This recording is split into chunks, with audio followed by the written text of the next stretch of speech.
Well, good morning. So, 378 Alfa Mike, descienda para 13000. first thing I'm going to be checking 13000, 378 Alfa Mike. when I watch this is the sound over there, because we put a fresh audio panel in, brand new one, which I've been wanting to do for a long time because the other one was giving us a lot of guff. And then also a new cable, the splitter cable. The other one was all rotted. So now that camera is connected into the co-pilot's side, which the other one was too, but every time they came on and I talked, it was all scratchy as hell. So let's see how this manages that. It should be nice and clear and not all So we're nicely established at cruise. We are VFR today from Celaya to Reynosa, because we're taking the plane up to McAllen for service. So we're going to go to Reynosa, 2 hours and 20 minutes away, and clear customs there, then fly 5 minutes up to McAllen, drop the plane, where they can do the oil change and also change the auxiliary pump. I can pick up my new tug, and then hopefully Brian will have time to install the GMX 200 over there in that spot, which I'm really looking forward to. So it doesn't mean I won't keep this because I really like it. It pairs up nicely with this 480, and then I can maybe wean myself off of this guy a little bit. Just use it as a flight bag, which is what it's supposed to be. So, throttle set, prop set, mixer for to cover the fuel. 60 minutes on mains. We are on the auxiliary tanks. We have 83 gallons. To make this flight, we need 60 of them. So the outside tanks have, one is 20, one is 15. This one is the 15, so we're going to run on it for an hour, factoring that we're burning 12 gallons an hour, which is probably, we're burning probably a little bit less than that because we're at cruise and at altitude, but we rolled over to those, we'll run them for exactly an hour, and then we'll go into the mains where there's much more fuel. We had like 30 gallons, which is more than ample to take us the rest of the way. And then into McAllen, which is 5 minutes away.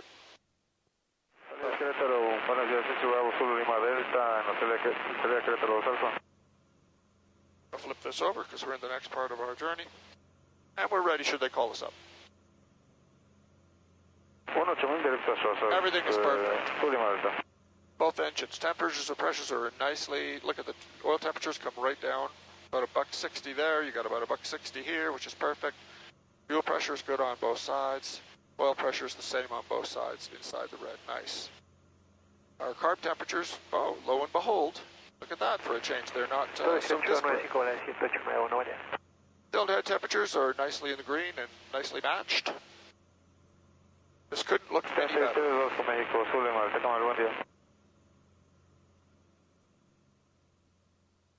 Perfect. All right, we're nicely into our flight, so we have, how much left? Still got another hour and 19 left before we get there. We're about 70 miles shy of Victoria. There's something I wanted to cover when I was taking off, but I didn't want to fuss with the cameras. I had too much going on. So, when leaving that airport, Celaya, it's at 5,700 feet above sea level. But the DA is usually pretty far up there. Now we left at 9 o'clock in the morning, so if you're in the afternoon, your DA is north of 9,500 feet. Generally, not the best to be out there flying around.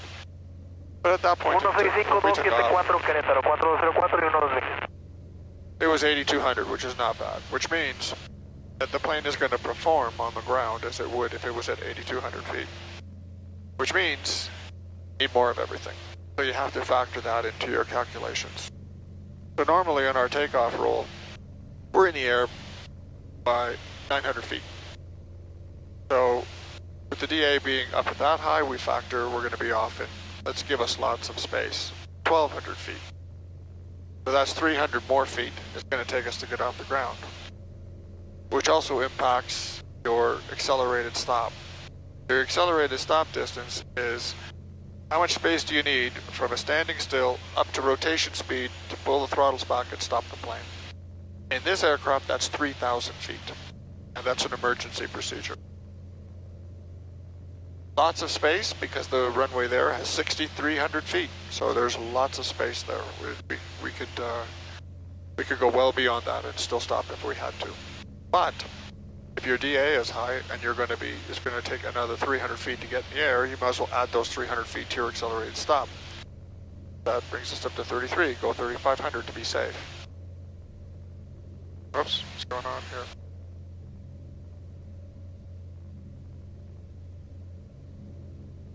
There we are. And we're back.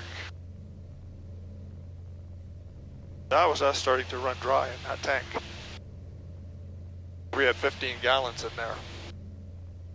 So we used them up in exactly an hour. So let's go over. Next to mains at 10:34. Okay. Well, that was interesting. I was expecting it though. We were only showing 15 gallons on that side. So we used up those 15 gallons. So anyhow, back to what I was saying. With the high DA, also, because we have 6,300 feet, the tactic that we use is one I saw another guy use. We get ourselves up to rotation speed, plane lifts off at 80 miles an hour, we get it in the air, we get the gear up, and then we just stay in the ground effect and use that to pick up enough speed to get to VY and climb out. And I found that don't be in a hurry to try and climb yourself out of it. Use that, and it works very well. So we just lift up the gear and we stay there at like 15, 20 feet off the ground until we get to 120 miles an hour, which is our VY, and then we just maintain that 120 as the plane climbs out.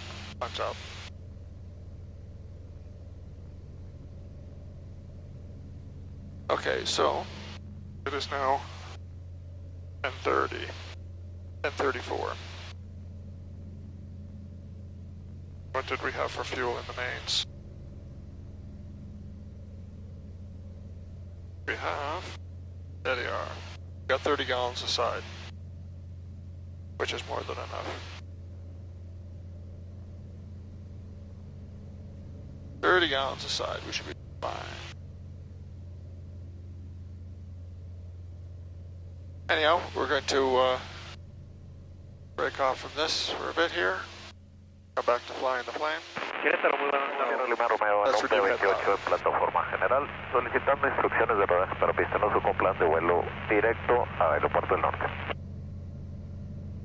Yeah, so that's Victoria, another airport that's on our way. We're going to pass through their Class D airspace, which we're in right now. Sierra Lima Romeo, pista 15, QNH 30.02, ruede vía Bravo, mantenga fuera de pista. Rodaje vía Bravo, mantenemos fuera de pista, Sierra Lima Romeo. So they don't do flight following for VFR flights here, because not everybody has radar. So what you do out of courtesy is you do position reports, and you report your position to the station via your VOR, because they all make liberal use of those. So I have this set up right now. Garmin's very handy for that, your nearest VORs. So it's always going to pick out the nearest one. It's going to tell you what radial you're crossing. It's going to tell you the bearing to the station. It's going to tell you your DME to the station as well. And the frequency of that VOR, for some reason you need it. So without having to fuss for it, I can just look over and tell them, Victoria, you know, we're on the 224 radial, 31 DME northeast bound, VFR, Celaya to Reynosa. That's all you need to. And then he'll call you back and say, report when you're here.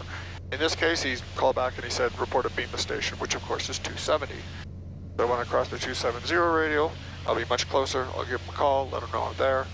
And then, you know, he might ask me to report at, I don't know, a higher radial, 350 or something like that, or leaving the airspace, something like that. And then we're on to Reynosa after that. I think they might have radar. I know Monterrey does. Sierra Lima Romeo, active código. But they're watching us because we have a unique code Mantenga fuera de pista, that we're using. So whether they're using ADS-B to see us or radar, I don't know. But that's how it works. Not difficult, just a bit of a change. So what happened back there is I was expecting that. So my outboard tanks, that one had 20 gallons in it. That one only had 15. I don't know why they're 5 apart. I'd like to figure that one out. Maybe I need to, maybe this one uses a little, maybe this engine uses a little more fuel than that one. I don't know, and over time, I'll just have to make a discipline of always starting my right engine first. There's always more fuel on that side than there is on this side. So I had it timed out that as soon as I rolled off on it, 9:38, I was going to wait exactly an hour. Maybe stretch it a little bit and just wait for that wobbling. Because when that happens, you're running that drive, your left engine is just starting to starve for fuel. So what's going to happen is your plane's going to wobble. I've had this happen before in other twins. I'm trying to sort of guesstimate what happens when you get to the bottom of those tanks. It doesn't just cut off. So in the Twin Comanche it did that, in the Navajo it did that, and in this one it did it. It's just all of a sudden slightly, you feel this little shimmy like this as this engine is just starting to go up and down as it's sipping that. And there's lots of time to just get over here and turn it from the auxiliary up to the mains. And you're good, which is exactly what happened. As soon as you move it over, but just like don't wait for the thing to cough and quit, what have you. Just recognize it immediately. In twins, that's very easy to recognize when you're having those kind of fuel flow issues because you'll get this wobbling.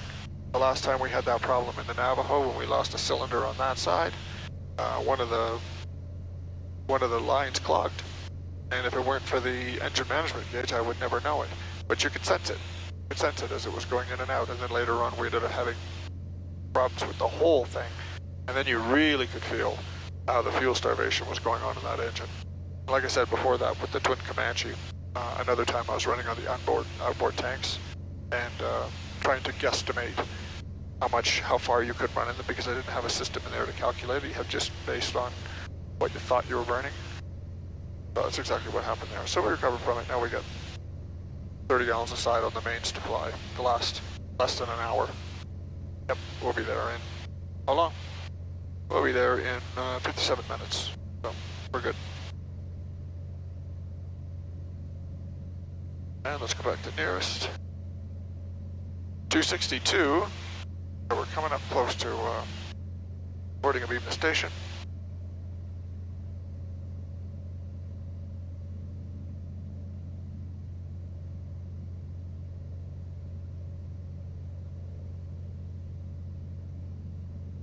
Oh, wait it out. Only another couple of degrees. What are we doing? 159 knots. Just fine. I got the throttles pulled back just a little bit because we're on time. We're not in a hurry. So we'll just use a little less fuel by pulling those throttles back. I would rather have a little bit of space. 56 minutes to go. We're 3 degrees off that radio. We cross it. Fine.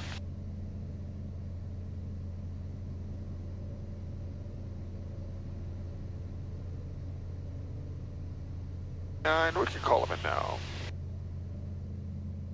Victoria Tower, Twin Bonanza, number 697, Tango's a beam to station, crossing the 270, radial 24 DME, 11,500, direct Reynosa.